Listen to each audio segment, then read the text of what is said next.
यो संसारमा माया भन्ने चिज नभइदिएको भए एकअर्काको साथ पनि बढ्दैन थियो होला, एकअर्कालाई यति साह्रो माया पनि गर्दैन थियो होला। हामी त धरानबाट आएको अचार खाँदैछौँ है। धराने सोल्टी सरले ल्याइहाल्नु भयो, अब के गर्नु, खानु परिहाल्यो नि होइन।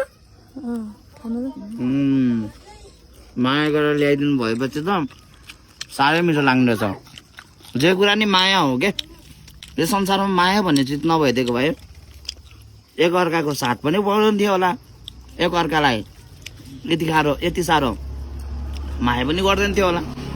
जे गर्यो मायाले गर्यो, त्यही भएर माया नै रहेछ संसारमा सबभन्दा ठुलो कुरा हो नि। मलाई चाहिँ त्यस्तो लाग्छ है। तिमीलाई के लाग्छ?